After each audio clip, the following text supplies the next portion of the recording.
रामलला के दर्शन के लिए मंगलवार को अयोध्या में उमड़े श्रद्धालुओं की संख्या लाखों में पहुंच गई। इससे व्यवस्थाएं धराशायी हो गई। दर्शन करने के लिए लाइन में लगे तमाम श्रद्धालु भीड़ में दबने से गश खाकर गिर पड़े। धक्का मुक्की हुई तो बड़ी संख्या में श्रद्धालु बचने के लिए भागे। इसमें कुछ के हाथ पैर टूट गए, कुछ चुड़ैल हो गए, उनके जूते चप्पल छूट गए। कम होने के बजाय राम मंदिर के सामने श्रद्धालुओं की संख्या अप्रत्याशित रूप से बढ़ती देखकर पुलिस और प्रशासन के हाथ पांव फूल गए। भारी भीड़ को देखते हुए सीएम योगी ने खुद संभाली कमान। लोगों से कहा आपस में धक्का मुक्की न करें। प्राण प्रतिष्ठा के बाद लाखों राम भक्त अपने आराध्य के दर्शन के लिए अयोध्या पहुंच गए। ऐसे में मुख्यमंत्री योगी आदित्यनाथ को इन्हें नियंत्रित करने के लिए खुद यहां आकर मोर्चा संभालना पड़ा। उन्होंने पहले हेलीकॉप्टर से राम जन्मभूमि व रामपथ का हवाई सर्वेक्षण किया और फिर राम मंदिर पहुंचे। पब्लिक एड्रेस सिस्टम से श्रद्धालुओं को संबोधित कर धैर्य बनाए रखने की अपील की। एसएन के डॉक्टरों ने किया कमाल। पतंग के मांझे से कट गया बच्चे का पैर, सर्जरी कर जोड़ा गया। आगरा के एसएन मेडिकल कॉलेज के डॉक्टरों ने एक बच्चे का पैर सर्जरी कर जोड़ दिया, जो पतंग के मांझे से कट गया था। बच्चे की हालत में सर्जरी के बाद सुधार है। वहीं परिवार के लोग इस सफल सर्जरी के बाद काफी खुश हैं।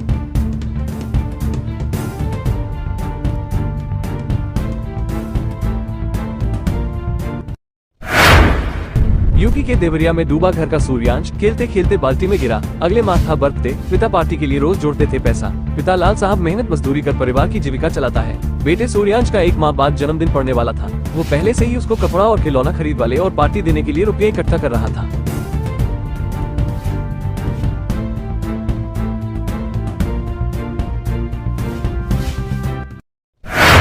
मेरठ में रात का तापमान पिछले 57 सालों में पहली बार 1.5 डिग्री दर्ज किया गया। मेरठ का तापमान जमाव पर पहुंच गया। वहीं रात का तापमान धराम हो गया और सर्दी का असर कम नहीं हो रहा है। सुबह से ही घने कोहरे के चलते दिन भर सूरज के दर्शन नहीं हुए। मौसम के तेवर अभी आगामी 28 जनवरी तक ऐसे ही रहने के आसार है। मौसम विभाग ने ठंड का अलर्ट जारी किया।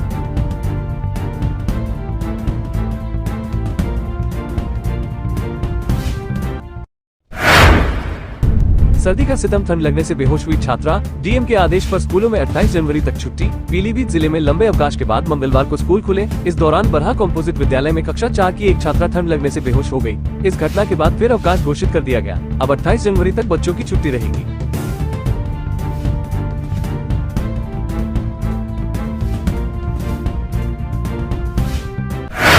बिजली कंपनियों की रेटिंग में सुधार हुआ। ज्यादातर कंपनियां सी ग्रेड से निकलकर बी ग्रेड में आ गई हैं। भारत सरकार के ऊर्जा मंत्रालय के उपक्रम REC द्वारा जारी वित्तीय वर्ष 2022-23 की उपभोक्ता सेवा रेटिंग में उत्तर प्रदेश की 3 बिजली कंपनियां पूर्वांचल, मध्यांचल एवं दक्षिणांचल विद्युत वितरण निगम द्वारा वित्तीय वर्ष 2021-22 की तुलना में बिजली आपूर्ति में सुधार, नए संयोजन निर्गत करने में सुधार, त्वरित गति से उपभोक्ताओं की समस्याओं के समाधान सहित अन्य सेवाओं में व्यापक सुधार किया गया है।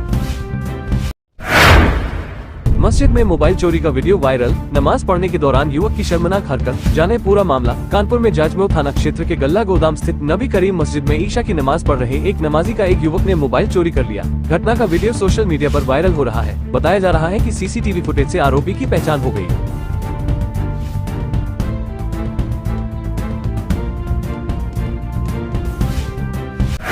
नफरती भाषण मामले में 2 साल की सजा के खिलाफ दाखिल की गई सपा नेता आजम खां की अपील पर मंगलवार को सुनवाई हुई। कोर्ट ने आजम की अपील को खारिज कर दिया। लोकसभा चुनाव से पहले आजम के लिए इसे बड़ा झटका माना जा रहा। सपा नेता आजम खां को शहजाद नगर थाने में दर्ज नफरती भाषण के मामले में MP MLA मजिस्ट्रेट कोर्ट ने पिछले साल 2 साल की सजा व जुर्माना लगाया था।